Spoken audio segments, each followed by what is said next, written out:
감찰관님 오셨으니까 이 얘기도 좀 해보려고 합니다. 검진법사의 법당에서 네네. 현금 다발이 중에서 이게 관봉권이 나온 거예요. 총 네네. 1억 6,500만 원 중에서 5천만 원이 관봉권 띠지가 둘러져 있었는데 검찰이 조사 과정에서 띠지를 풀러서 현금을 샜다. 그러면서 예. 이제 2023년에 이제 들어온 신입 수사관이 예, 이거를 그렇습니다. 실수로 버렸다. 뭐 이렇게 검찰은 얘기하고 있는데 사건이 확대되고 있어요. 원래 이제 검찰 관련한 수사관들이라든지 이런 부분에 대해서 감찰하라 이랬는데 네. 이제 좀 강제 수사까지 불거지고 있습니다. 예. 어떻게 보세요? 강제 수사는 불가피한 상황인 것 같습니다. 왜냐하면 당사자의 진술에 의존해 가지고 사실이 진위 여부를 명확히 할 수가 없고요. 그리고 강제 수사 이런 절차를 거치지 않고 어떠한 결론을 내놓든 국민들이 믿을 수 있는 상황이 아니게 됐습니다. 이거 실수라고 느껴지지는 않습니다. 저는. 그리고 저도 지금 말씀하시는 게 지금 실수라고 하기에는 너무 좀 이상한 한 단계마다 이게 실수가 한두 개가 겹친 게 아닌데라는 생각이 들 정도로 이게 고의라면 그냥 뭐 쉽게 넘어갈 수 있는 거거든요. 고의로 없앴다 그러면은 그냥 모든 게 해결이 되죠. 그리고 나서 둘러대는 거라고 얘기를 하면 모든 게 쉽게 해결이 되는데 이게 실수라고 하고 나서 보면은 실수가 한 번도 아니고 여러 차례에 걸쳐서 석연찮지 않은 점이 많이 나온단 말입니다. 관봉권 사실 이게 일반인들은 구경도 못 해볼 일이란 말이에요. 평생 살면서. 네. 그리고 어떤 사람 집에서 1억 6,500이 나왔다는 것도 모르겠습니다. 이상하죠. 지금 집에 네. 그걸 많이 가지고 계신 분들이 네. 있으면 좋겠는데 네. 다들 그렇게 시청자분들이 그 정도 재력이 있으시면 그게 안 된단 말입니다. 네. 그게 그 1억 6,500이 나왔어요. 압수수색이 된 게 아주 이례적이고 그다음에 관봉권이라는 게 나왔습니다. 그러면 관봉권이라는 게 나왔으면 제가 수사하는 당사자라면 이게 어디서 나왔지? 관봉권이 이게 뭐지? 제가 접한 바로는 이게 원래 윤모 의원에 대한 정치자금법 위반 사건 수사 과정에서 최초로 압수수색이 됐고 그렇기 때문에 이게 무슨 사건 관련 사건 그때까지 그 관봉권을 중요하다고 생각을 안 했다 그러는데 저로서는 납득이 가지 않아요. 관봉권을 어떻게 중요하다고 생각하지 않을 수가 있나요? 그러니까 그 점에서 그렇죠. 그다음에 네? 또 하나가 지금 현재 보면 2023 공채라고는 하지만 이 검사의 말에 의하면 바로 현상 보존 지시를 했다는 게 검사의 말이고 그래요. 이 직원의 말은 자기는 그런 지시를 정확하게 받은 적이 없다라는 것이고 이렇게 둘이 말이 일치되지 않는단 말입니다. 그리고 또 하나는 재미있는 게 뭔가 하면 2024년 12월에 압수가 됐는데 2025년 1월에 그 검사가 이 관봉권 이 봉인이라던가 이 포장이 다 없어진 걸 알았다는 거예요. 그것도 이상하죠. 사실은. 그럼 그때 알았으면 상급자한테 바로 보고를 해야 될 거 아닙니까? 보고를 안 했다는 거예요. 그러니까 이게 이상한 게 압수물 관련해서는 한 달에 한 번씩 보고 체계가 있다면서요? 네, 그렇습니다. 예. 근데 그 보고 체계는 이제 이 형식적으로 점검을 하고 장부에 대해서 도장을 찍는 그런 절차를 밟고 있기 때문에 그거는 압수물 그 담당자 사건과나 이런 담당 그 과장이나 윗사람들이 이 액수 정도만 파악을 했다고 보면 그렇게 볼 수도 있겠지만 제가 지난번에도 한번 말씀드렸던 것 같은데 이 돈이 압수됐을 때는 금액이 중요한 사건도 있고 압수된 형태가 중요한 사건도 있단 말입니다. 그런데 이 사건은 압수된 형태가 중요해요. 1억 6,500 중에 5천만 원 관봉권 형태는 그 형태가 중요한 것이고 1억 1,500만 원은 그게 액수도 중요하고 그다음에 1억 1,500만 원이 어떤 단위로 포장되어 있었나 이런 것도 중요하단 말입니다. 그렇기 때문에 압수조서라던가 압수조서가 무엇인가 하면 압수했을 때 이 압수물이 형태가 어떠했고 압수 절차가 어땠고 그렇기 때문에 이걸 나중에 어떤 의미를 갖고 이걸 자세하게 정리하게 되어 있거든요.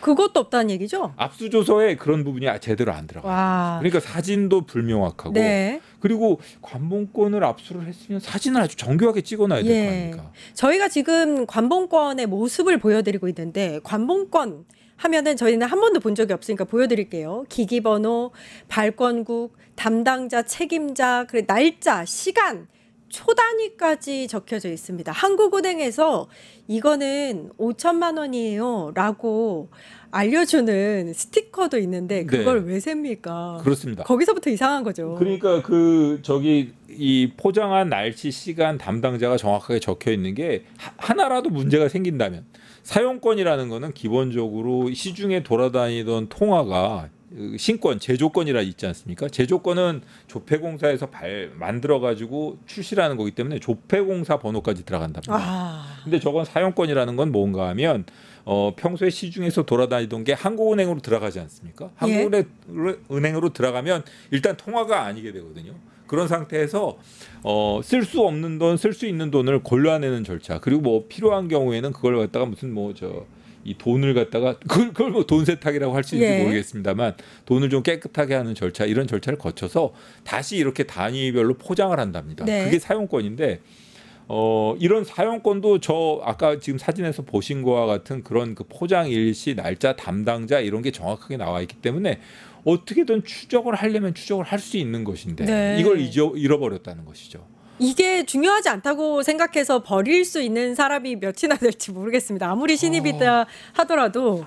그렇기 때문에 잃어버렸으면 그거를 검사는 당장 보고를 했어야 되고, 그다음에 지금 남부지검의 부장, 차장, 검사장은 그걸 4월에 인지했다고 언론에 보도가 나고 문제가 되고 이러면서 4월에 인지했다라고 얘기를 하는데, 4월에 인지를 했으면 그게 만약의 경우에 검사가 제대로 지시를 해서 했는데도 불구하고 그 신규 직원이 그걸 제대로 이행하지 못한 것이라면 그건 책임을 지도록 했어야 되거든요. 처벌도 안 당했죠? 그렇죠. 아무 처벌도 안 당했어요. 그리고 아까 말씀하신 것처럼 그 한 달에 한 번씩 점검하는 게 사실은 형식적으로 이루어지고 있지만 그렇더라도 그걸 제대로 점검하지 못하고 바로 보고하지 못한 부분에 대해서 지휘감독 책임을 물어야 됩니다. 그러니까 이게 늦게 보고된 것도 문제지만 그 보고된 상황에서 감찰이나 관련한 조사가 전혀 없었다는 것도 이상하다는 전혀 말씀이죠? 없었습니다. 그리고 남부지검 같은 경우에는 1부장이 감찰 담당 부장인데요. 1부장한테 보고하는 절차, 그래서 1부장이 진위를 파악해서 이게 비위가 되는지 안 되는지 이런 거를 보고하고 최소한 문서로라도 남겨놓고 지금 현재 수사 중이므로 사기 문제를 고려해서 징계 시점은 이때로 하겠습니다라는 보고서라도 있으면 좋은데 이건 당사자들은 그렇게 주장하지만 그런 보고서도 하나도 없어요. 너무 이상합니다. 너무 이상해요. 그러니까 저는 이 사건이 굉장히 심각하다고 보는 게 일반인이라든지 아니면 범인이라든지 외부인이 이거를 증거를 인멸한 것도 굉장히 심각한 문제인데 검찰 자체가 증거를 인멸했을 수도 있는 사건이기 때문에 그렇습니다. 뭐 솔직히 말씀드리면 그런 오해 때문에라도 검찰 조직이 엄청난 궁지, 좀 망신을 당하게 생긴 상황인데, 그러면은 그걸 총장이나 대검 차장이 보고를 받았다 치면 이거는 어렵고 힘든 상황일수록 정면 돌파하는 게 맞겠지. 그러니까 지금이라도 빨리 진상을 규명해서 욕을 먹을 때 먹더라도 지금 바로 이걸 갖다가 좀 진상을 확인해 갖고 잘못했다 사과를 하던가 뭔가 조치를 취해요. 이래야 되는데 지금 현재 관봉권이 이렇게 제대로 보관되지 못했다는 게 알려진 게 7월 말이지 않습니까?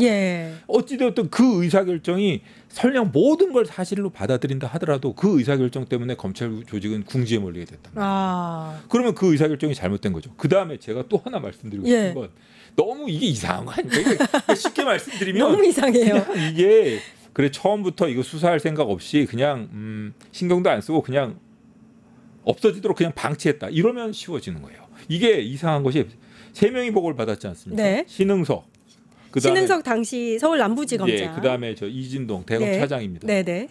뭐 심우정 세 사람. 심우정 검찰총장도 보고를 받았겠죠. 받았습니다. 왜냐하면 보고한 것이 구두 보고라는 거예요. 보고서도 없었다는 거예요.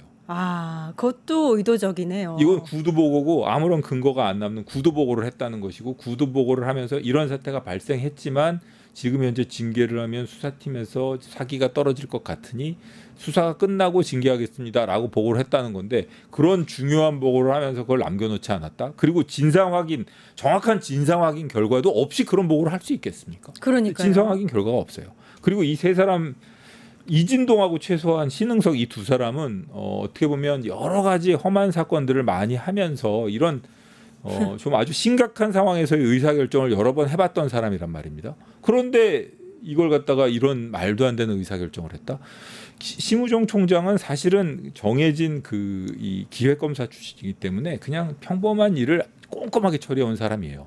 지난번 즉시항고 결정에서처럼 이렇게 아주 급박한 상황, 정말 위기 상황에서 어떤 결정을 내리는지 이런 거에 대해서는 익숙하지 않은 사람이지만 이 두 사람들은 어떻게 보면 달고 다른 수사검사들 출신이기 때문에 저는 이 두 사람들이 이걸 이렇게 의사결정을 했다는 거를 또 믿기가 어려워요. 그렇기 때문에 이런 수많은 수많은 의혹이라던가 문제점을 제대로 극복할 수 있을지도 의문이고 극복한다 한들 그걸 국민들이 믿겠습니까?